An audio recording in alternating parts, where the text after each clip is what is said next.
A'udzu billahi minasyaitonir rajim. Bismillahirrahmanirrahim. Walhamdulillahirabbil alamin wala haula wala quwwata illa billahil aliyyil azim. Tsumma shalatu wassalamu ala asyrafil anbiya'i wal mursalin habibina wa syafi'il mudhnibin Abul Qasimil Mustafa Muhammad. Allahumma shalli ala Muhammad wa ali Muhammad. Allahumma shalli ala Muhammad wa ali Muhammad. Allahumma shalli ala Muhammad wa ali Muhammad. Wa ala alihi at-tayyibin at-tahirin al-ma'sumin. La siyama baqiyatullah fil ardi imamuna sahibul asri was zaman. Ruhul alamin li turabi maknamihil fida wal la'nu daim ala a'daihim a'daillah minal an ila qiyami yaumiddin. Bismillahirrahmanirrahim. Allahumma kulli walikal hujjat ibnil hasan salawatuka alaihi wa ala abaihi fi hadhihi sa'ah wa fi kulli sa'ah waliyan wa hafizan wa qaidan wa nasiran wa dalilan wa aina hatta tuskinahu ardaka taw'a wa tumati'ahu fiha tawila birahmatika ya arhamar rahimin.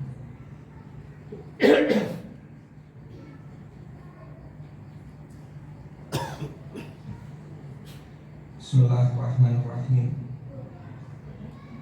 Akhaba wallahi man tamassaka bikum wa amina man laji'a ilaikum. Ya laitana kunna ma'akum saadati fanafuza fawzan 'azima. Assalamu alayka ya Rasulullah. Ahsanallahu lakal azza bi syahadati sittikal Husain. Assalamu alayka ya Amirul Mu'minin. Ahsanallahu lakal azza bi syahadati waladikal Husain. Assalamu alayki ya Sayyidah Fatimah Az-Zahra bint Rasulillah. Ahsanallahu lakal azza bi syahadati waladikal Husain. Assalamu alayka ya Imamul Hasan Al-Mujtaba. Ahsanallahu lakal azza bi syahadati akhikal Husain. Assalamu alayka ya Aba Abdillah wa ala al-arwahil lati halat bi fina'ik. Alayka minni jami'an salamullah abadan ma baqitu wa baqiyal lailu wan nahar. Assalamu ala al-Husain wa ala Ali ibn al-Husain wa ala auladil Husain wa ala ashabil Husain. Ayuhal hadirin, assalamualaikum warahmatullahi wabarakatuh. Waalaikumsalam warahmatullahi wabarakatuh. Salah satu yang sering kita dengar di dalam acara malam-malam Muharram dan juga di hari Asyura adalah teriakan Imam Husain, hal min nasirin yansuruni, hal min mu'inin yu'inuni, hal min mughithin yughithuni.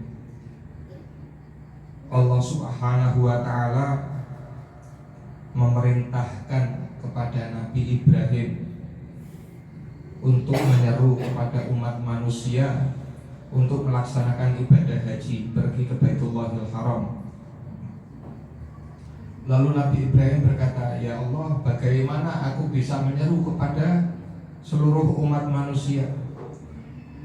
Kita tahu Nabi Ibrahim tidak punya umat, sangat sedikit umatnya Nabi Ibrahim yang setia, yang percaya pada Nabi Ibrahim dan tidak punya wasilah. Akan tetapi Allah mengatakan, Allah berfirman, alaikal adhan wa alayyal balagh. Tugasmu itu menyerukan, tugasmu untuk mengajak, aku yang akan menyampaikannya, aku yang akan membuat ajakanmu tersampaikan ke seluruh pelosok alam. Dan di riwayat, ajakan Nabi Ibrahim ini menyeluruh sampai ke pelosok dunia. Di dalam riwayat dikatakan, wa ajabuhu min asla berijal wal arhamin nisa. Terjawab panggilannya Nabi Ibrahim, halummu ilal hajj, bersegeralah kalian menunaikan ibadah haji. Panggilan Nabi Ibrahim ini dijawab oleh ruh-ruh yang berada di tulang punggung para lelaki dan di rahim para perempuan. Jadi di riwayat dikatakan bahwasanya janin ataupun orang yang akan lahir itu mereka akan mendengar panggilannya Nabi Ibrahim, dan mereka yang menjawab panggilannya Nabi Ibrahim di kala itu, maka ketika hidup di dunia mereka akan mendapatkan rezeki kesempatan untuk melaksanakan ibadah haji. Di dalam doa ziarah kepada Imam Husain yang disunahkan untuk dibaca di awal bulan Rajab,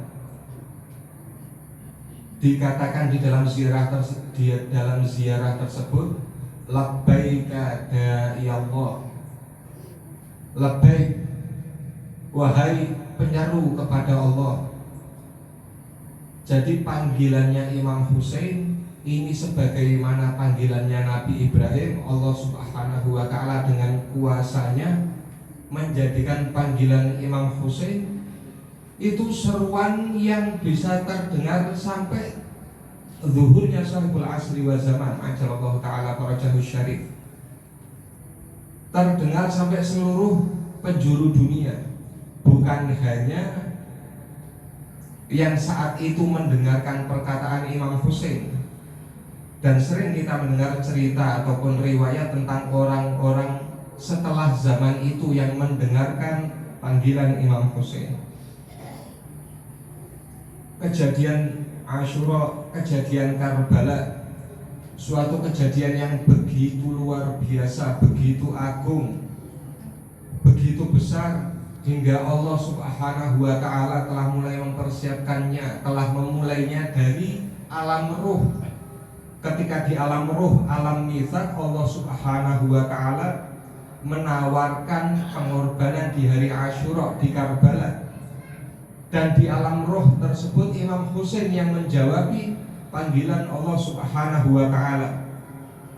Imam Husain yang mengambil tawaran dari Allah Subhanahu wa ta'ala di alam roh. Kita tahu ketika Imam Husain lahir, Rasulullah kemudian menggendong Imam Husain, dan malaikat Jibril datang mengatakan kepada Rasulullah, dan Rasulullah menyampaikan bahwa Imam Husain akan terbantai di padang suci Karbala. Baru Imam Husain baru lahir. Dari kecil begitu Rasulullah menyayangi Imam Husain. Ketika Rasulullah membelai Imam Husain, mangku Imam Husain, menciumi Imam Husain. Kemudian Rasulullah sering menceritakan tentang tragedi yang akan menimpa Imam Husain di padang suci Karbala. Imam Ali pun demikian, Sayyidah Fatimah pun demikian. Mereka semua mempersiapkan Imam Husain untuk pengorbanannya kelak. Seperti yang kita dengar di maktalnya Sayyidah Fatimah Az-Zahra, sampai akhir hayat pun Sayyidah Fatimah Az-Zahra mengenang Karbalanya Imam Husain meskipun itu belum terjadi. Imam Hasan Al-Mujtaba, bahkan setelah Rasulullah meninggal, Imam Husain sudah ditinggalkan Imam Ali, Sayyidah Fatimah, dan Imam Hasan. Ketika beberapa orang berusaha untuk menahan Imam Husain agar tidak melakukan perjalanan ke Kufah, seperti saudaranya Muhammad Hanafiyah ketika mencegah Imam Husain, wahai Husain, janganlah engkau pergi ke Kufah.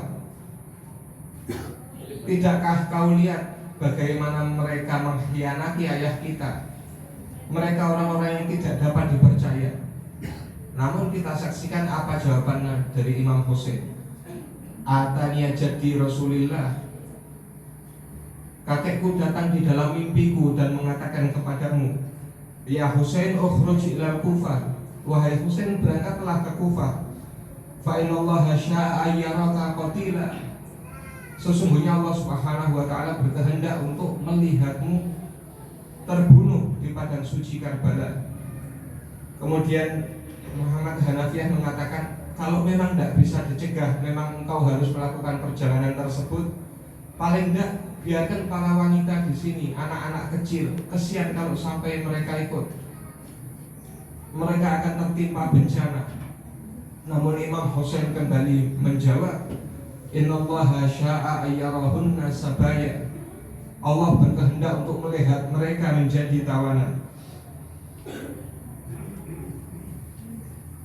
salah seorang ulama yang ma'ruf, salah seorang arif, Ustadz Ja'far Mujtahidi, beliau mengatakan bahwasanya di dalam batin Karbala, kita tahu alam ini ada berapa tingkatan.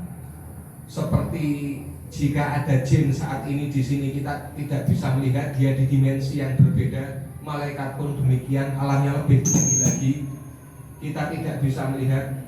Dan begitu juga di hari Asyura di padang Karbala, Rasulullah itu hadir di situ. Imam Ali, Sayyidah Fatimah menyaksikan kejadian yang menimpa Imam Husain dan seluruh keluarganya dan sahabat-sahabatnya. Imam Hasan pun ada di sana. Mereka semua hadir menyaksikan Imam Husain. Dan kita tahu perjuangannya Imam Ali Zainal Abidin, Sayyidah Zainab Al-Kubra dalam mempertahankan peristiwa sejarah Karbala, yang tanpa mereka Karbala akan terlupakan dan tidak akan berfungsi menjaga keutuhan agama Allah Subhanahu wa ta'ala. Bahkan di riwayat dikatakan sebelum zaman Imam Ja'far As-Shadiq itu Jalasah Husainiyah tidak bisa diadakan, azah maktam Husaini tidak bisa diadakan. Mereka hanya bisa mengadakan acara secara sembunyi-sembunyi. Hanya sedikit beberapa orang mungkin berkumpul di rumah salah satu sahabat, kemudian mengadakan acara sendiri untuk Imam Husain. Jadi mereka sama sekali tidak rame-rame nutupi, menghindar dari boikot dan dari ancaman dari penguasa yang zalim. Sampai zaman Imam Ja'far As-Shadiq baru bisa secara terbuka mengadakan acara majelis azza untuk Imam Husain. Dan semua imam andil dalam menghidupkan acara Asyura Karbala-nya Imam Husain. Dari Allah Subhanahu wa ta'ala, Rasulullah, Imam Ali, Sayyidah Fatimah, Imam Hasan, dan imam-imam setelah Imam Husain, mereka semua ikut andil mempersiapkan dan menjaga peristiwa Karbala Imam Husain. Betul-betul suatu peristiwa yang agung, yang luar biasa.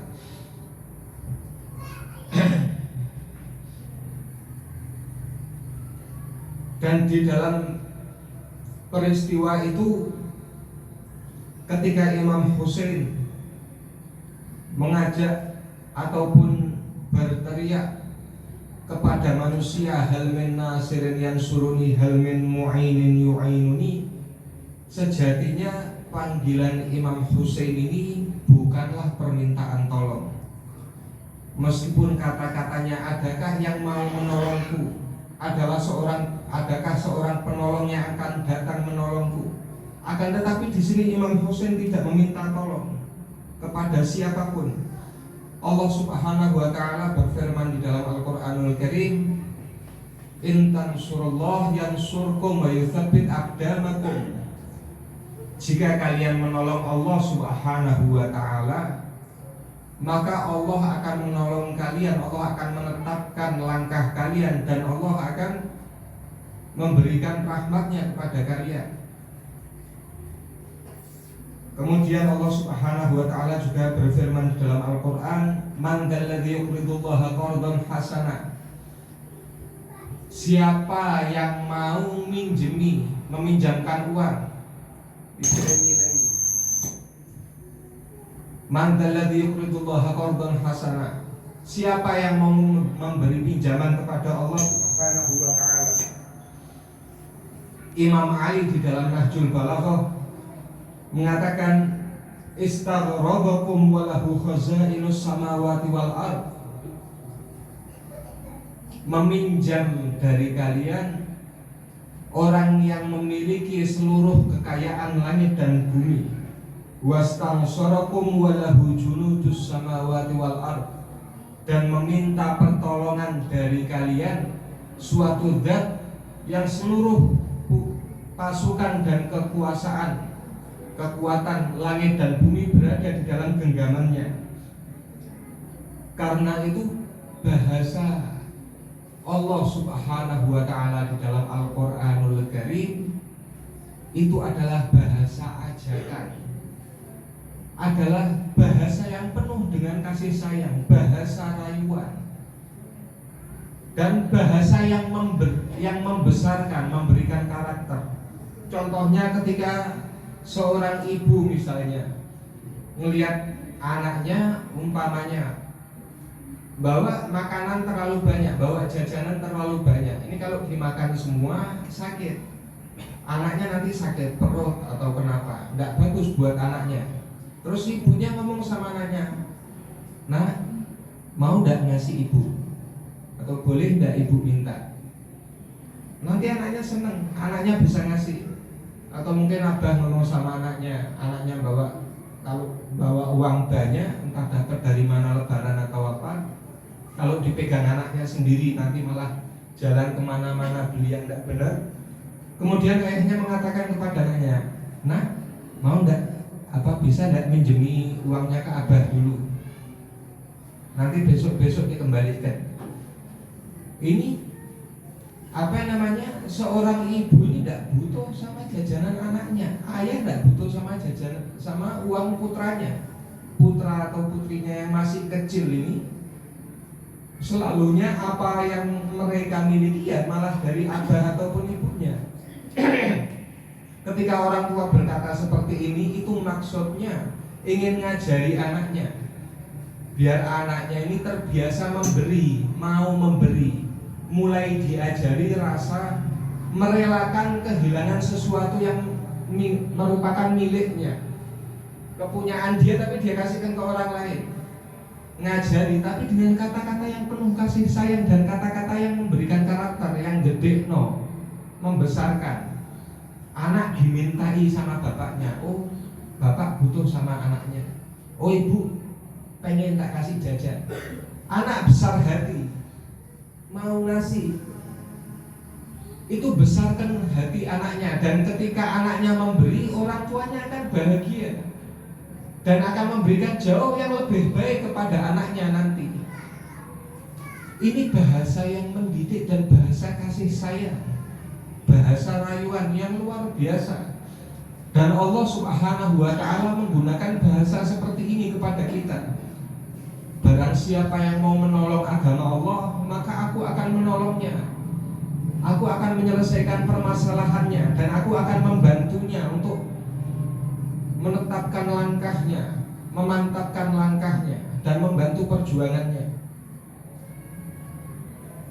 Allah mengatakan, Allah tidak memberikan perintah,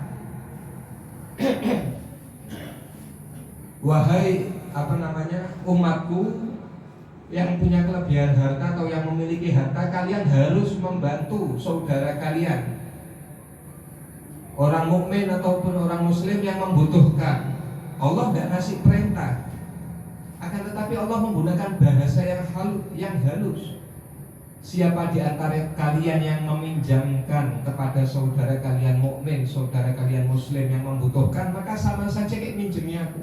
Akan aku berikan keberkahan di dalam rezekinya, akan aku limpahkan kekayaannya, akan aku luaskan kekayaannya. Ini bahasa kasih sayang dari Allah Subhanahu wa Ta'ala. Allah tidak mungkin butuh sesuatu dari kita. Sama seperti ketika orang tua tidak butuh dari anaknya, itu untuk mendidik dan untuk memberikan kebaikan, imbalan yang lebih baik kepada anaknya. Dan begitu juga dengan Imam Husain. Imam Husain di padang suci Karbala ketika mengatakan hal min nasirin yansuruni, di dalam suatu riwayat dikatakan suatu ketika Khalifah Mal'un dari Bani Abbasiyah Mutawakkil yang hidup di zaman Imam Ali Al-Hadi suatu hari memerintahkan kepala pasukannya atau jenderalnya untuk membawa seluruh pasukan, membawa ke suatu tempat, kemudian pergi ke sana dengan membawa tanah di keranjang-keranjang kuda atau unta mereka. Kemudian diperintahkan untuk menaruh tanah itu di tempat tersebut, kemudian berbaris berjejer rapi di tempat tersebut sampai ketika hari itu sudah tiba. Kemudian Khalifah Mutawakkil ini mengajak Imam Ali Al-Hadi. Diajak sama Mutawakkil pergi ke tempat itu. Sampai di tempat itu tanah itu sudah berkumpul jadi bukit yang besar, sampai tinggi dari tanah yang dibawa oleh 90.000 pasukan. Kemudian Imam Ali Al-Hadi diajak naik sampai ke ujung bukit tersebut, dan di ujung bukit tersebut Mutawakkil dengan bangganya dan dengan sombong mengatakan kepada Imam Ali Al-Hadi, "Wahai Ali Al-Hadi, lihat, ini semua tentaraku, ini semua pasukanku, semua kekuatan ini 90.000 pasukan itu berada di bawah perintahku." Tapi Imam Ali Al-Hadi hanya tersenyum ringan. Imam Hadi mengatakan, "Kamu mau melihat pasukanku?" Mutawakkil tersentak heran, "Pasukan mana?" Kemudian Imam Ali Al-Hadi dengan izin dari Allah, dengan kuasanya dia membuka matanya Mutawakkil sehingga mata Mutawakkil terbuka. Kemudian dia menyaksikan di langit ini sudah dipenuhi shaf barisan malaikat yang sudah siap menembakkan anak panah. Dengan hanya satu isyarat dari Imam Ali Al-Hadi, Mutawakkil dan seluruh bala tentaranya akan habis binasa, tidak tersisa satupun. Dan jumlah mereka tidak terhingga. Malaikat ini tidak ada ujungnya di langit, penuh dengan malaikat. Seketika ketika melihat itu, kemudian Mutawakkil langsung pingsan karena tidak kuat. Imam Husain di padang suci Karbala sudah didatangi oleh malaikat, telah meminta izin dari Allah Subhanahu wa Ta'ala, dan kemudian mendatangi Imam Husain untuk menawari Imam Husain, "Ya Imam, kalau boleh tak binasakan semua ini pasukan Umar bin Sa'ad. Gunung ini akan aku timpakan kepada mereka sehingga mereka semua binasa." Namun itu ditolak oleh Imam Husain. Bahkan rombongan pasukan jin pun datang kepada Imam Husain. Mereka jin juga memiliki taklif, memiliki kewajiban, dan mereka pun ingin membela imamnya. Mereka mendatangi Imam Husain untuk menawarkan bantuan, namun Imam Husain menolaknya. Karena Imam Husain mengatakan ini harus berjalan secara normal, secara biasa, agar ini bisa menjadi ujian bagi umat manusia, agar mereka dapat teruji. Itu ditolak oleh Imam Husain. Bahkan kalau Imam Husain mau, Imam Husain penguasa alam semesta yang merupakan hujjatullah, wakil dari Allah Subhanahu wa Ta'ala, kalau Imam Husain mau langsung tanah itu dibalik, pasukan dihabiskan semua bisa. Suatu saat pasukan Sufyan berkumpul. Pasukan ini Sufyan berkumpul untuk membunuh Imam Zaman, Sahibul Asri wa Zaman, ajalallahu ta'ala farajahu syarif. Kemudian ketika pasukan berkumpul di tempat itu, oleh Sahibul Asri wa Zaman dibuat tanah ini longsor, sehingga mereka semua masuk ke dalam tanah dan binasa. Ini sudah terjadi. Imam Husain kalau mau seketika itu juga mereka semua bisa dibinasakan oleh Imam Husain. Tapi Imam Husain tidak menggunakan cara tersebut. Imam Husain sama sekali tidak butuh pada bantuan kita. Imam Husain ketika berteriak, "Adakah seorang penolong yang mau menolongku?" Itu Imam Husain sama sekali tidak mengharapkan pertolongan dari kita, tapi Imam Husain ingin menolong kita. Sekarang kalau kita lihat ibadah kita, sholat kita, zikir kita, puasa kita, ataupun sedekah kita, Rahbar berulang kali mengatakan sholatlah di awal waktu.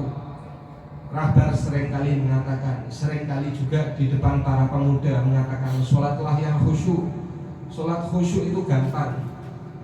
Yang penting kalian itu paham apa yang kalian katakan. Yang penting kalian itu paham.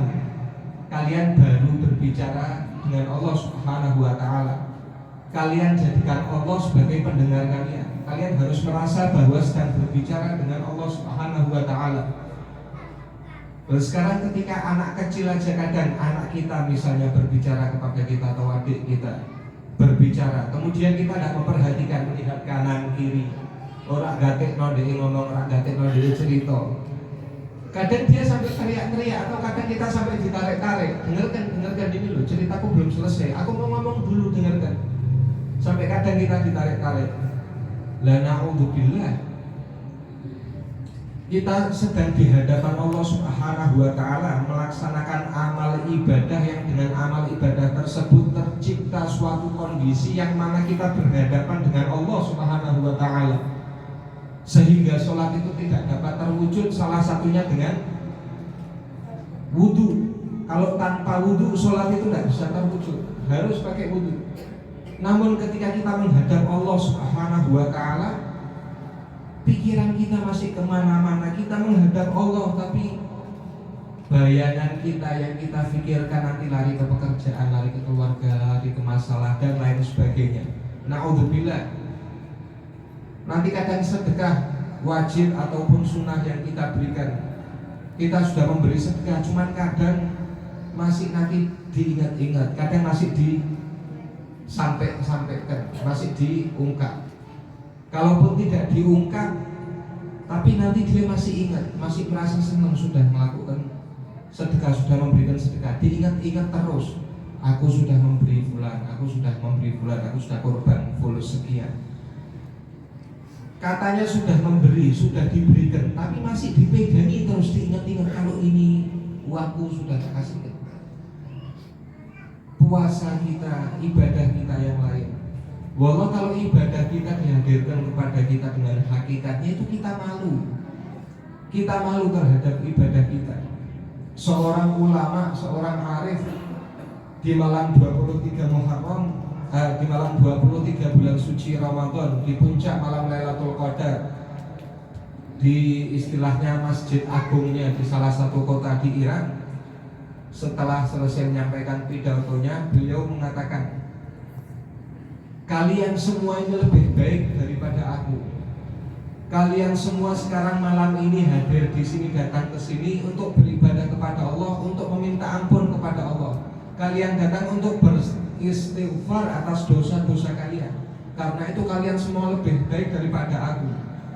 Aku malam ini datang ke sini untuk meminta ampun kepada Allah Subhanahu wa Ta'ala atas ibadah-ibadahku.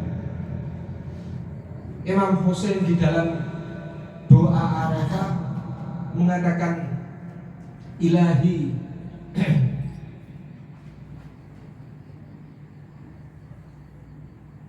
Ilahi man kanat mahasinuhu masawi, fa kaifa la yakunu masawiuhu masawi.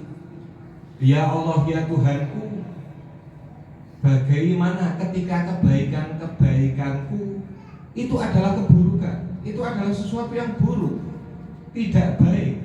Lalu bagaimana dengan keburukan-keburukanku? Ya Ilahi, ibadah-ibadahku pun itu sesuatu yang buruk, bukan sesuatu yang baik.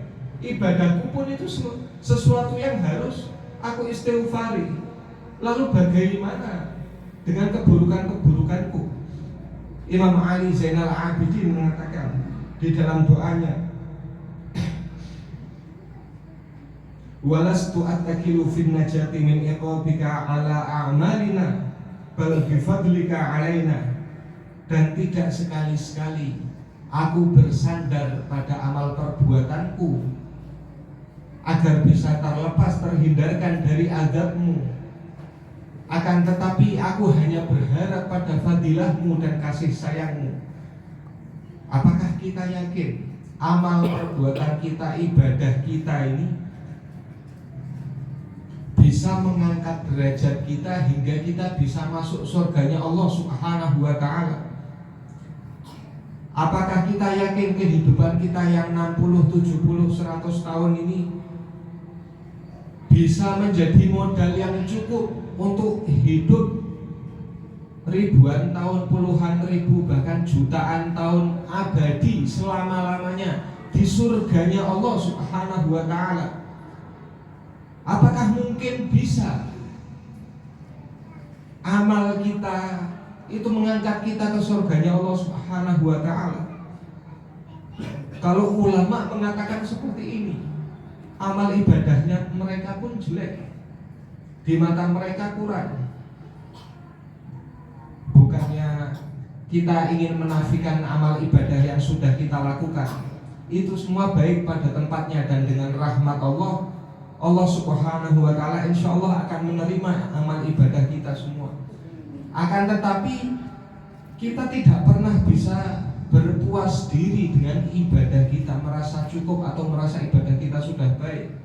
Dan kita harus tahu sesungguhnya ibadah kita masih penuh dengan kekurangan. Bahkan Imam Ali Zainal Abidin mengatakan, tidak pernah aku bersandar pada amal ibadahku untuk bisa masuk surganya Allah, untuk bisa lari dari nerakanya Allah. Akan tetapi aku hanya bersandar kepada kasih sayang Allah Subhanahu wa ta'ala. Seseorang ketika melakukan suluk, ketika melakukan perjalanan rohani, meniti tangga demi tangga, makom demi makom, untuk semakin tinggi, untuk semakin mendekat ke hadapan Allah Subhanahu wa ta'ala. Dan suluk ini, kalau kita mendengarkan kata suluk atau irfan, pikiran kita larinya ke ulama, ke orang-orang abid, orang-orang ahli ibadah. Tapi ini tidak hanya untuk mereka. Ini kita semua menjalani. Mereka ada di makom yang tinggi, mungkin kita ada di makom yang rendah. Akan tetapi kita semua menjalani. Kita semua selalu berusaha dalam ibadah kita untuk mendekatkan diri kepada Allah Subhanahu wa ta'ala. Lah orang melakukan perjalanan mendekatkan diri kepada Allah Subhanahu wa ta'ala itu ada yang mereka satu demi satu tangga mereka lalui, derajat mereka naik sedikit demi sedikit demi sedikit, sampai pada suatu level, suatu makom yang kemudian Allah Subhanahu wa ta'ala menarik mereka, dan dari itu derajat mereka langsung naik tinggi. Istilahnya mereka langsung melejit, kedudukan mereka langsung melesat tinggi. Tapi di dalam keadaan lain, terkadang seseorang ini tanpa mereka harus mendaki sedikit demi sedikit, tangga demi tangga terlebih dahulu, langsung mereka diangkat oleh Allah Subhanahu wa ta'ala. Dan ketika dia diangkat, langsung terjadi perubahan pada dirinya. Meskipun mungkin orang tidak menyaksikan, orang tidak ada yang memahami, tapi dia berubah menjadi orang yang lebih baik. Dia mendapatkan suatu keimanan dan suatu tekad yang baru. Terkadang demikian. Dan kita saksikan acara Imam Hussein itu salah satu yang paling besar, menjadi rahmat Allah yang paling luas, yang paling banyak mengangkat derajat manusia. Salah satu contohnya, ada seorang ulama, murid Ayatullah Sadr.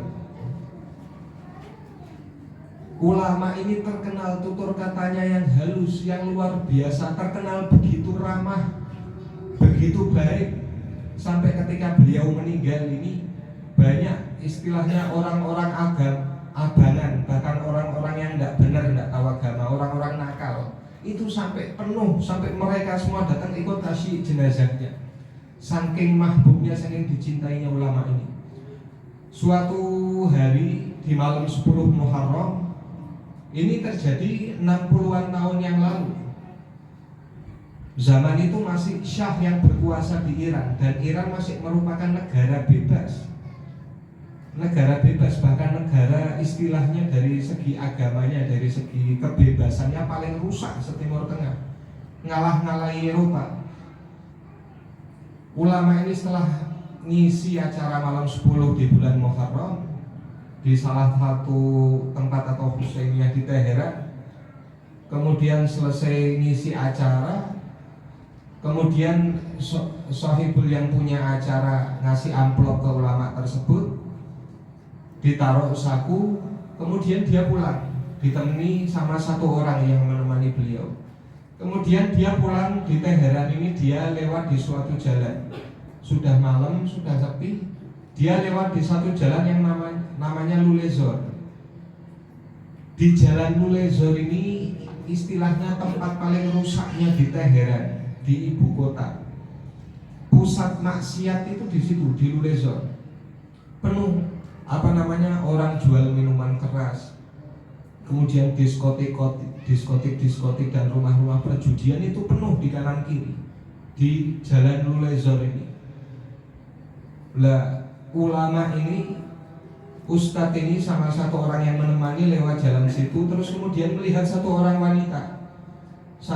wanita di pinggir jalan sedang berdiri di pinggir jalan dengan pakaian yang minim, pakaian yang sedikit, dan dengan dandanan, dengan make up yang istilahnya begitu mencolok. Kemudian ketika ulama ini melihat ke wanita tersebut, mengatakan kepada orang yang nemeni, tolong coba lihat, itu ada perempuan berdiri di depan sana, tolong panggilkan perempuan itu suruh sini. Terus yang nemeni ulama ini, yang nemeni ustadz ini ngomong, iya ustadz, lah antum kan tahu ini di jalan Lulezor, ini kan sudah jelas ini perempuan kayak apa ini, masa antum mau manggil dia? Terus ustadz ini ngomong, sudah ente tidak usah urusan, panggilkan aja. Kemudian dia datangi orang tersebut, terus wanita tersebut dikasih tahu, wahai fulana, ini ente lihat ada ustadz, ada sayyid di situ, nah itu manggilin, ente disuruh ke sana. Terus si perempuan ini sambil ndak enak hati, sambil ndak seneng, akhirnya terus datangi ulama tersebut. Ketika sampai, dilihat ternyata ruhani ustadz, pakai pakaian ustadz, pakai udeng-udeng, tambah tidak suka lagi dia. Terus ngomong, ada urusan apa nyari aku? Kok manggil aku, ada urusan apa?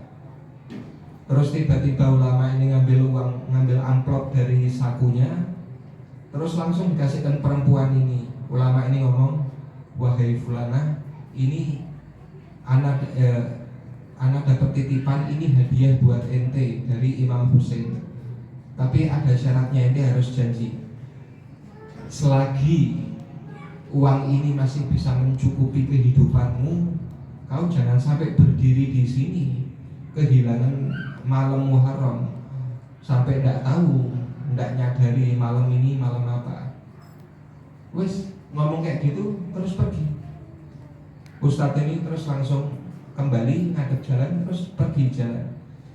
Setelah kurang lebih setahun berlalu, terus kemudian ulama ini tahun depan pergi ke Karbala.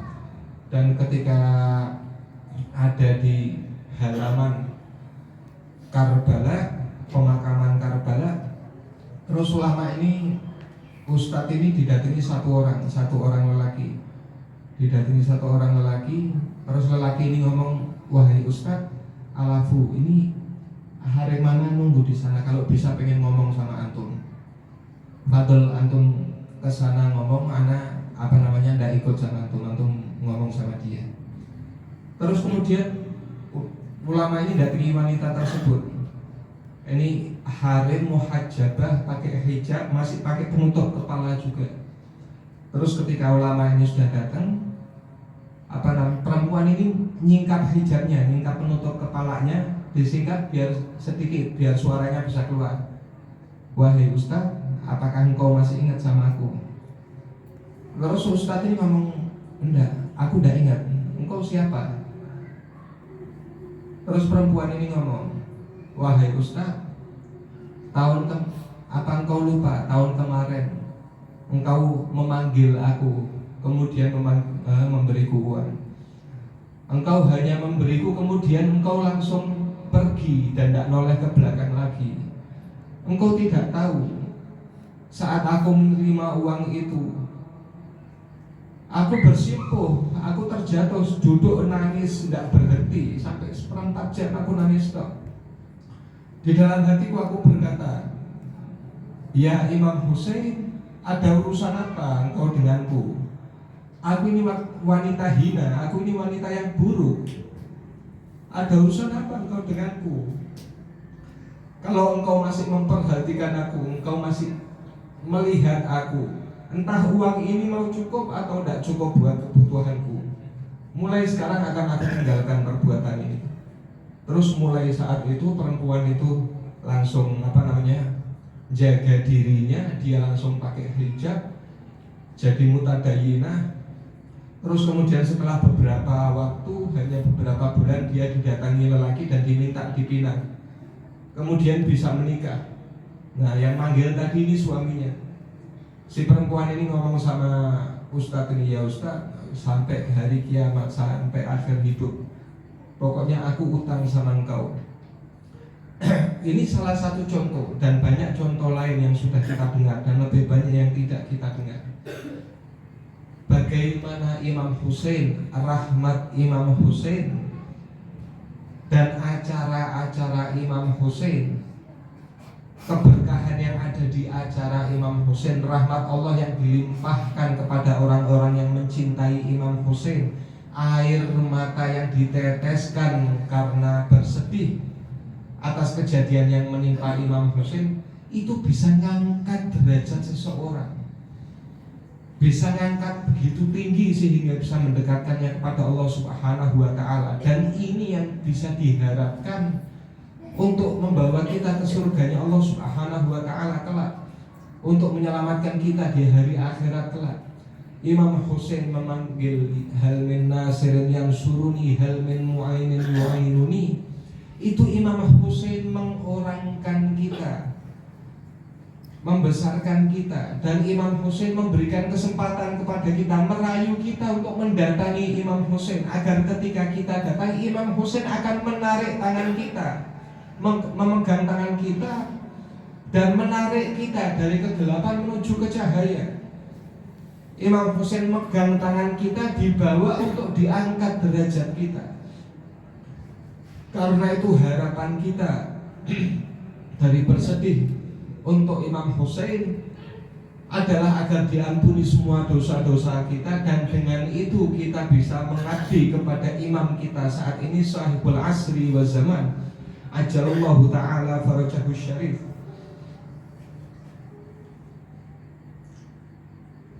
Dan salah satu yang merupakan pengorbanan Imam Husain yang paling besar, pengorbanan Imam Husain yang paling besar di 10 Asyura, itu adalah ketika Imam Husain merelakan kepergian putranya Sayyidina Ali Al-Akbar. Seorang ustadz mengatakan, di dalam riwayat pernah dikatakan Imam Ja'far dari Imam Muhammad Al-Baqir bahwa salah satu syarat keimamahan seseorang menjadi imam waliullah itu adalah kemiripan dengan Rasulullah Shallallahu Alaihi Wasallam, kemiripannya dengan Rasulullah. Kemudian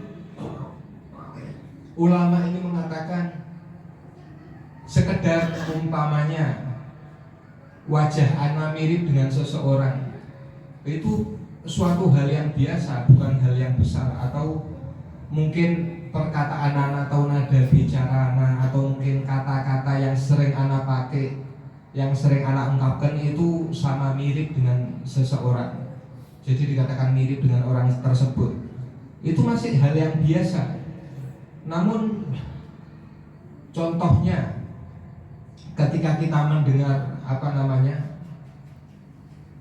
kita mendengar wejangan atau nasihat, kita mendengar omongan dari orang alim, orang arif yang sedang berbicara kepada kita, terus kemudian kita menceritakannya kepada orang lain. Wah, omongane Ustadz Fulan iki nek ngomong iki betul-betul nusuk di hati. Omongan iki penuh hikmah. Kaya-kaya sing ngomong iki Atullah Bahjat. Permisalan seperti itu. Jadi Imam Husain ketika mengatakan Sayyidina Ali Al-Akbar, wajahnya mirip dengan Rasulullah, kata-katanya, suaranya mirip dengan Rasulullah, bahkan akhlaknya, perangainya mirip dengan Rasulullah. Ini sesuatu yang luar biasa. Bukan hanya sekedar kemudian fisiknya atau bentuk materi, bentuk suaranya, kedengarannya sama kayak Rasulullah. Bukan hanya sedangkal itu. Bahkan kata-kata seperti ini tidak mungkin bisa diucapkan oleh siapapun. Karena ngomong kayak gini mirip dengan Rasulullah, sama kayak ngomong berarti ini imam. Dan banyak orang-orang pada saat itu mereka semua mengira bahwasanya pengganti Imam Husain itu Sayyidina Ali Al-Akbar. Saking betapa mulianya Sayyidina Ali Al-Akbar ini sampai mereka mengatakan penggantinya Imam Husain ini Sayyidina Ali Al-Akbar. Imam Husain mengatakan Sayyidina Ali Al-Akbar paling mirip dengan Rasulullah, itu hanya Imam Husain yang bisa berkata sedemikian ini. Kalau bukan Imam Husain tidak bisa. Karena Imam Husain itu adalah imam, maka bisa kita ambil omongannya. Kalau tidak bisa orang mengatakan orang mirip seperti itu dengan Rasulullah. Dan salah satunya Sayyidina Ali Al-Akbar, karena kecintaan yang besar dari Imam Husain kepada Rasulullah, sehingga Allah Subhanahu wa ta'ala mengkaruniai Imam Husain dengan putra yang begitu mirip dengan Rasulullah. Yang kemudian kita tahu di hari 10 Asyura, ketika sahabat-sahabat Imam Husain meminta izin untuk berperang, itu banyak dari mereka yang dindek-dindek sama Imam Husain, ditahan-tahan sama Imam Husain. Bahkan dari malam-malam sebelumnya kita tahu bahwasanya Imam Husain beberapa kali menawarkan mereka untuk meninggalkan Imam Husain, bahwasanya kesetiaan mereka sudah cukup. Di hari 10 Asyura pun ketika sahabat meminta izin kepada Imam Husain, Imam Husain dengan berat hati memberikan izin, dengan berat hati berpisah. Dan kemudian karena mereka semua para Alawiyin, orang-orang dari keluarga Bani Hashim, mereka semua tahu betapa besarnya rasa cinta Imam Husain kepada Sayyidina Ali Al-Akbar. Karena itu mereka semua sampai merhatikan Imam Husain. Gimana ini kalau sampai Sayyidina Ali Al-Akbar minta izin ke Imam Husain untuk berangkat berperang? Bisa enggak? Mungkin jangan-jangan enggak diizinkan sama Imam Husain. Makanya mereka semua sampai memperhatikan karena besarnya rasa cintanya Imam Husain. Namun apa yang dikatakan Imam Husain, begitu Sayyidina Ali Al-Akbar minta izin kepada Imam Husain, wahai ayah, izinkan aku untuk pergi berperang. Imam Husain langsung mengatakan, ya, berangkat. Langsung, tidak pakai lama-lama, tidak pakai banyak-banyak ngomong. Imam Husain langsung ngomong, iya, berangkat. Karena Imam Husain tidak pengen anaknya sendiri meskipun yang paling dicintai, tapi anaknya sendiri ditahan-tahan. Semuanya harus dikorbankan sama Imam Husain. Bahkan anak yang paling dicintai pun langsung Imam Husain tanpa lama-lama nahan, ya, pergi. Kemudian ketika Sayyidina Ali Al-Akbar sudah mulai jalan melangkah, Imam Husain nundukkan kepalanya. Begitu Imam Husain tertunduk, Imam Husain menangis terisak-isak. Imam Husain bahkan tidak sanggup menyaksikan Sayyidina Ali Al-Akbar berjalan menuju kematiannya. Seakan jiwa Imam Husain yang pergi. Disitulah kemudian Imam Husain memegang jenggotnya dan kemudian menghadap kepada Allah Subhanahu wa ta'ala dan mengatakannya dengan keras agar mereka semua mendengar. Celakalah Umar bin Sa'ad, semoga Allah memutus keturunanmu. Telah aku kirimkan kepada kalian orang yang paling mirip dengan Rasulullah, wajahnya, tutur katanya dan peringainya, perilakunya. Selalu ketika kami merindukan Rasulullah, maka kami melihat pada wajahnya. Imam Husain sambil memegang jenggotnya. Orang Arab kalau sudah tua sambil menghadap ke atas, dongo sambil megangi jenggot, itu artinya maksudnya sudah tidak bisa apa-apa lagi sama sekali, sudah tidak ada harapan sama sekali, betul-betul hanya doa yang dipunya. Kemudian Sayyidina Ali Al-Akbar pun pergi. Kemudian ketika Sayyidina Ali Al-Akbar pergi berperang, setelah berperang beberapa lama, kita semua tahu bahwasanya Sayyidina Ali Al-Akbar ini adalah seseorang yang luar biasa. Dan kita juga sudah memperhatikan, mendengarkan di dalam makta perkataan-perkataan dan perjuangan-perjuangan dari orang-orang lain, bahkan dari sahabat-sahabatnya Imam Husain. Tidak mungkin Sayyidina Ali Al-Akbar ini pengen air atau pengen wadul kembali ke Imam Husain, atau merasa berat dengan dzarifnya, dengan pakaian perangnya yang semuanya besi berat. Tidak mungkin karena hal itu Sayyidina Ali Al-Akbar. Namun di salah satu riwayat dikatakan, di salah satu sejarah disampaikan, kalau Sayyidina Ali Akbar ini sudah berperang lama sampai banyak yang sudah terbunuh, Sayyidina Ali Al-Akbar masih banyak tidak dapat luka, masih belum juga banyak terluka. Sayyidina Ali Al-Akbar ini khawatir kalau Imam Husain ini di dalam hatinya masih berat kehilangan Sayyidina Ali Al-Akbar.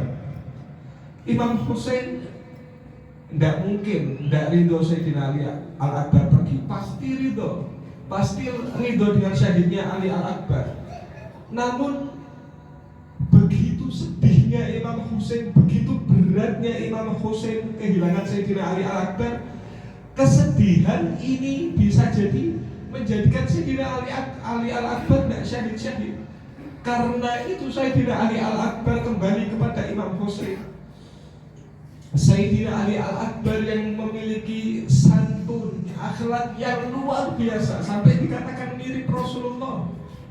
Sayyidina Ali Al-Akbar gimana ini caranya mau ngomong sama Abah, sama Imam Husain untuk minta izin, untuk minta izin, aku pengen pergi, aku pengen syahid.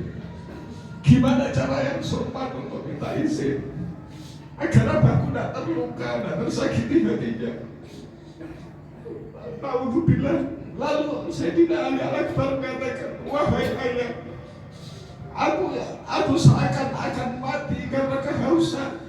Pakaian ini sudah berat, sudah sulit untuk kutahan. Insya Allah aku pergi sebentar, di pedang-pedang sebentar aku akan mati. Ini Sayyidina Ali Al-Akbar meminta izin kepada Imam Husain. Kemudian kembali setelah diizinkan, Sayyidina Ali Al-Akbar kemudian kembali ke medan perang. Dan kemudian setelah berperang, selalu ketika Umar bin Sa'ad kehabisan pasukannya, kewalahan, kemudian mereka mundur dan mereka pasti menggunakan cara licik, bukan dengan satu persatu, akan tetapi dengan mengelilingi, dengan bersembunyi, dengan melemparkan dari jauh anak panah, batu, menikam dengan tombak dari belakang. Karena itu Sayyidina Ali Al-Akbar kemudian ketika memacu kudanya, Sayyidina Ali Al-Akbar menundukkan badannya dan menutupinya dengan tameng, sehingga sebagian tidak kelihatan, penglihatannya jadi terbatas. Kemudian seorang mal'un menusukkan tombak ke pundaknya Sayyidina Ali Al-Akbar, sehingga pundak Sayyidina Ali Al-Akbar mengucurkan darah, dan darah itu menutupi mata kudanya, sehingga kuda itu tanpa dia tahu, tanpa dia sadari, dia berlari ke arah pasukan Umar bin Sa'ad. Tapi pasukan Umar bin Sa'ad tidak menghentikan kuda tersebut, kasih ke tempat biar dia sampai ke tengah. Sengaja mereka minggir biar kuda ini bisa sampai ke tengah-tengah pasukan. Mereka mengatakan, biar kita bunuh Husain dengan kita mencincang putranya. Kita perlakukan putranya biar Imam Husain seakan mati, seakan terbunuh dengan melihat keadaan putranya.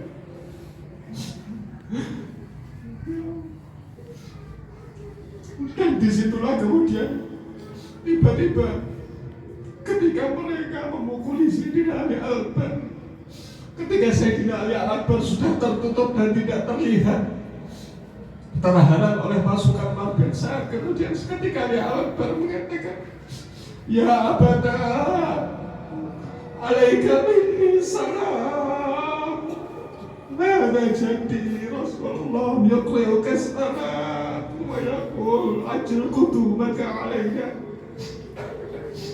Di dalam ziarah Nahyah Muqaddasah yang disampaikan oleh Syekhul Asri wal Zaman, Imam Zaman mengatakan, assalamu ala maqtu'il watin, salam kepadamu orang yang urat jantungnya, nadi jantungnya terputus. Perkataan Imam Zaman ini ditujukan kepada Imam Husain, dan yang dimaksudkan urat jantungnya terputus itu ketika dia mendengarkan teriakan Sayyidina Ali Al-Akbar. Imam Husain langsung bergegas menuju ke Sayyidina Ali Al-Akbar. Begitu Imam Husain ingin menghampiri Sayyidina Ali Al-Akbar, sampai ketika Imam Husain sudah dekat, Imam Husain langsung turun dari kudanya, tidak pakai megang, tidak pakai menginjak sampingan kuda, pijakan kuda, tapi langsung menjatuhkan dirinya ke tanah. Dan karena sudah hancur hatinya dan sudah lemah tubuhnya, Imam Husain menyampaikan dirinya ke Sayyidina Ali Al-Akbar dengan lututnya, tidak sanggup berdiri. Dan disitulah kemudian Imam Husain mengatakan, wabaka buka ana alia. Disitulah Imam Husain menangis dengan suara yang keras. Imam Husain dengan jarinya, Imam Husain mengeluarkan darah yang memenuhi wajah Sayyidina Ali Al-Akbar agar Sayyidina Ali Al-Akbar dapat berbicara. Namun dilihat Sayyidina Ali Al-Akbar sudah meninggalkan dunia. Di sinilah kemudian Imam Husain hanya berteriak, ya waladi, assalamu ala al-Husain wa ala